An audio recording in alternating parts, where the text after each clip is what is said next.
The Latino and Black communities have always been like this, and we should continue staying like that.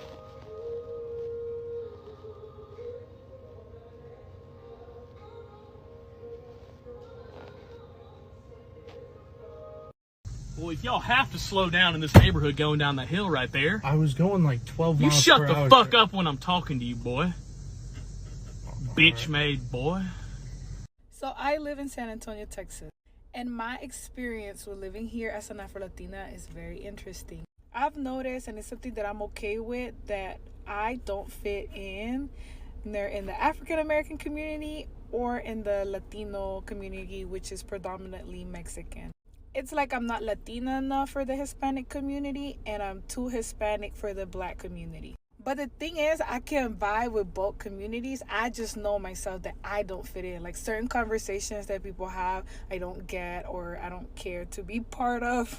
But I do love living in San Antonio, though. I feel like it's the perfect place for me because I am kind of low-key, but not at the same time. So I don't really be around a lot of people other than my close friends. And when I meet new people, I love sharing about my culture and my background and things like that. So if you feel like you don't fit in where you live, you're not alone, and I understand. Maturing is realizing that you grew up in a small racist town. If you know me, you know I ain't trying to brag, but I'm smart as fuck. I grew up in a small town in West Texas called Monahans, Texas, and it was like they were shocked how smart I was. When I would like ace tests, I barely had to study. I was a quick reader. I would ace stuff, and they'd be like, wow. Like, for example, when I was in 5th grade, me and 2 other people made a perfect score on the math tax test. They announced it. Everybody looked so shocked. Like, not at the other 2 people who made the perfect score, but specifically me. Like, it was like that all the time. And like, you know, I would hear shit like, oh, you're not like the others. You're one of the good ones. And I would be like, yeah, like, you're right, thank you. But now that I'm older, I'm like, I can't believe I let them play in my face and disrespect me and people of my color like that. Like, it was crazy. I have so many stories, but like, it was crazy in that small town. Like, crazy. Hello. I just want to have a chat real quick, just about my life here in San Antonio, Texas. I moved here to San Antonio. I'm cleaning up right now, but I moved here to San Antonio, Texas in 2018. And remember, I got off the plane at 2018, September 13th, 2018. And my husband was already here. I was in Indiana, so I had to have a neck surgery. My C4, 5, and 6 got replaced. So I had to get fixed while I was already from home at Indianapolis, Indiana. So I did that. My husband already was established here, had an apartment, him and my Yorkie. Love my baby. The racism started as soon as I moved here, and I didn't ever go back because I came to visit before I moved here, and I had to go back because I had to have my surgery. And when I tell you that the racism here in San Antonio is real, it's definitely real. I didn't think it was going to be like that when we moved here. We was living in Arizona first. We ended up in San Antonio because we lived in Arizona first. It was just hard down there. It was really, really hard. The racism was out of the world.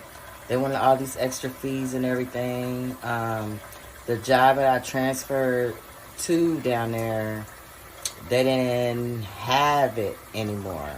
They closed the building down. When I moved down there, they closed the building down. So we had to stay in a hotel. Well, my husband, the job he was transferring to down in Arizona, they found out he was black and they didn't want to hire him. first time we deal with racism really on a state to state level. We deal with it in Indy. We already knew about it there, so it's like we was raised up in Indy with the racism, so we already knew the white people there was off the chain, but they knew we didn't care. And so we ended up under the bridge, living under the bridge for about 3 weeks until we got our money together. So my iPhone 700, and they bought it. We got up out of there. My husband came here because his friend been here for, I think, like 15 years. Well, they had needed a whole bunch of work done in Houston because it was a hurricane that hit, and they had to repair a bunch of stuff, so they had work here. So he came here and set up shop while I went back home prepare for my surgery. Well, I got here to move in with my husband and my dog, and the people wanted to add me to the lease. And I was like, okay, I'll get added to the lease. Well, I didn't have good credit. My husband already had to pay like $300 to move in for the lease or whatnot. Well, they wanted me to pay $500. And I'm like, we already have the lease. I showed them my marriage certificate and everything, but they still wanted me to pay $500. And the lady, we come to find out that the lady, the manager in the office, she owned the property. It was her property. It's her property. So she can make up the deposit as she choose to, because it's her property. She was charging me $500. And I was like, nah, I'm not paying that. Well, they told me I could stay there 30 days because we paid the rent. And I had to go. My husband and my dog can stay there, but I had to go. Racism at its finest. I've never seen it like that. My husband, my black dick and my dog can stay because that's what y'all was on, my husband. Y'all thought he was single, but he wasn't. But anyway, it's a whole nother thing. So they put me out. So my husband's like, well, I'm not staying here without her. So we went from there. We ended up moving. So by the time we moved, I was starting to heal up a little bit. And I ended up getting a job at Toyota. Well, one of the suppliers of Toyota, Hero. Well, I drove over there for a minute. I just got tired of working over there because when I was working over there, I was working with the youngsters, and it threw me off because I never heard the youngsters calling each other niggas. I mean, I'm standing there, and they was like, "What's up, nigga?" I was like, "Oh, really?" And they looked at me like, I looked at them like, all right, hey, as long as you ain't calling me that, I'm good. So I ended up leaving there quick because I didn't understand it. And I ended up at Millennium Steel, Texas. I was over there for a year temporary, and then 2 years as full-time, but I made team lead that last year. All right. Mind you, I was the only one getting their stuff together. Sending it out, everything was right. All kinds of stuff. I was getting it in. Well, the guys, there was only 2 women, were Virginia and me. Everybody else was coming in and out. Wasn't nobody staying. So it was just 2 women, serious women working there. And then we had my buddy that I brought in, and I trained her, and we was just cold. So I'm just getting everything done the right way. But they didn't like me. The men didn't like me. They said I was pushing my weight around. At that time, I was only $130, 35.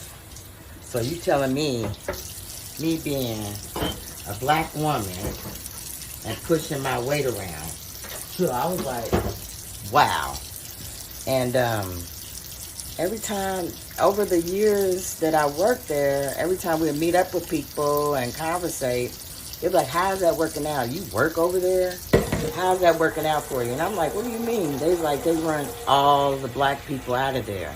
Which, they were racist as shit. It was the men, though. Whew. When I tell you the men's was, they were soft as motherfucking Q-tips, cotton swabs. They were soft. Ooh, I'm so glad I brought my husband with me.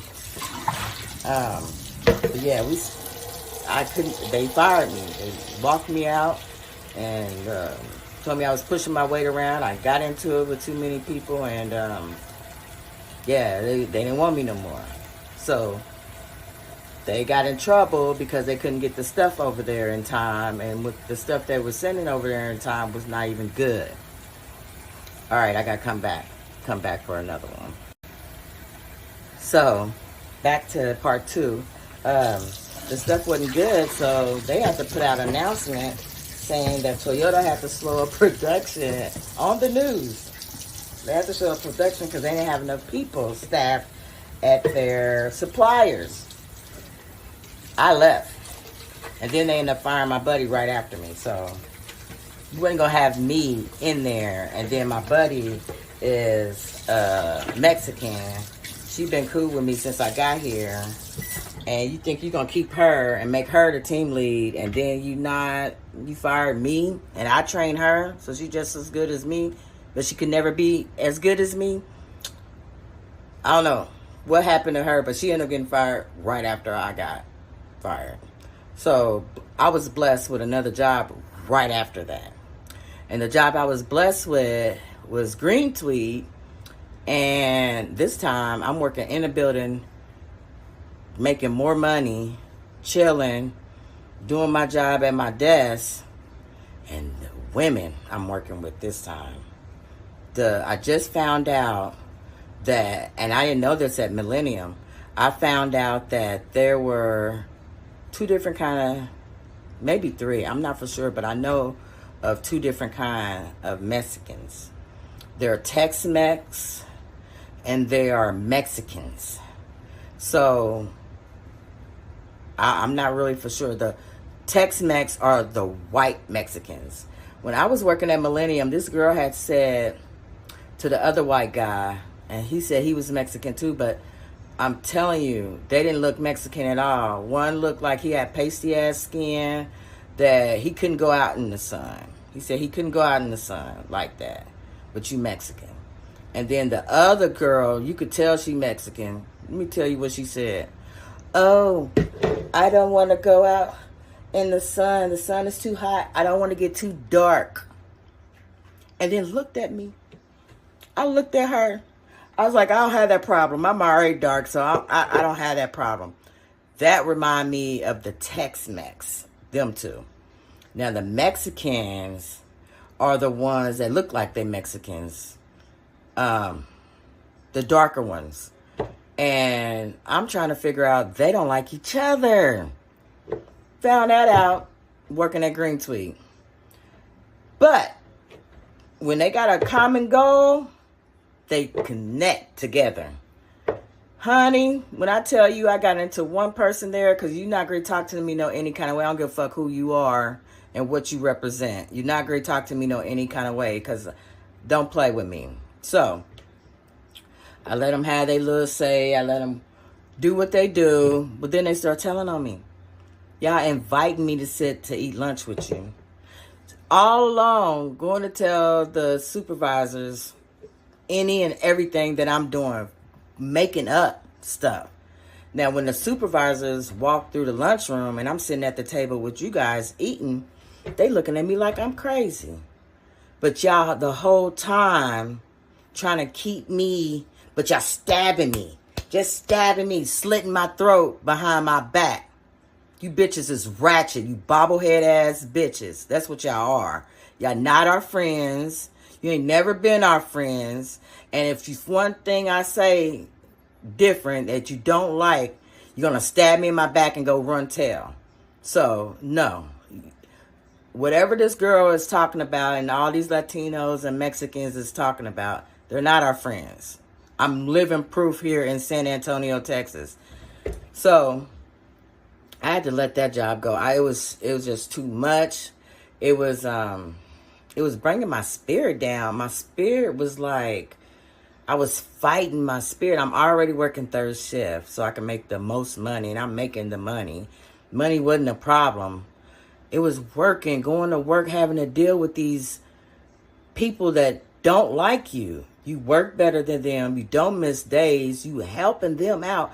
Do you know this girl was going to get fired? And I had to go through her paperwork and help her through her paperwork and backtrack her paperwork for her so she can keep her job?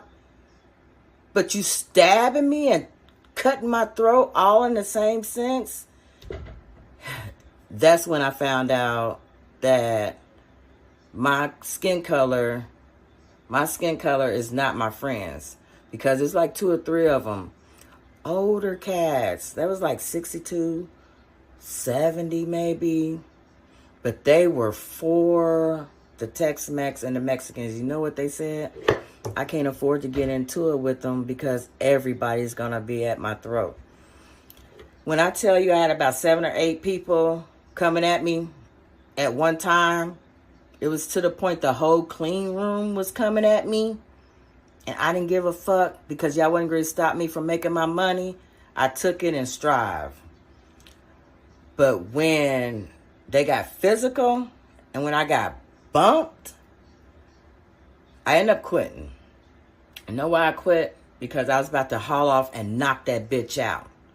But it wasn't worth it. And I fought and fought and fought myself to make sure I didn't knock that hoe clean the fuck out. But, you know what? I haven't been to work since November 24th, 2024. I'm in the process of upgrading my skills or whatnot. I'm really not trying to get back out there in the rat race. And I'm trying to find other ways of making money because I can't work with them. In the process of getting a new home on wheels so I can explore. And I'm picking up flying kites. I'm making different meals. I'm trying to get my health together. I just can't see myself falling in that rat race with these people that don't want me around. And y'all want us to be out there putting our bodies on the line and protesting, but y'all don't even like us. We did all this stuff. Y'all hate us. But yet, y'all get on this Beyonce's internet and lie talking about we all cool. But we not.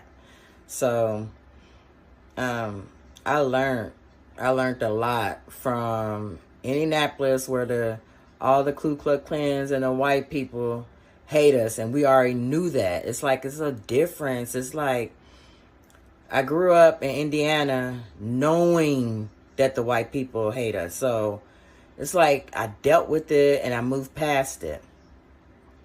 Went to Arizona, a mix of Mexicans, Indians, white people. They didn't like us. They were more cool when we didn't have nothing. It's like you see people trying to look and conversate with you when you got to hang out all day long, and we didn't have anything. So when we moved there, it was weird because everybody wanted, you got to pay a $200 fee, not counting your deposit, not counting the $55 per person that we had to put the application in for, not counting the rent that was over $1,000 for a 1-bedroom.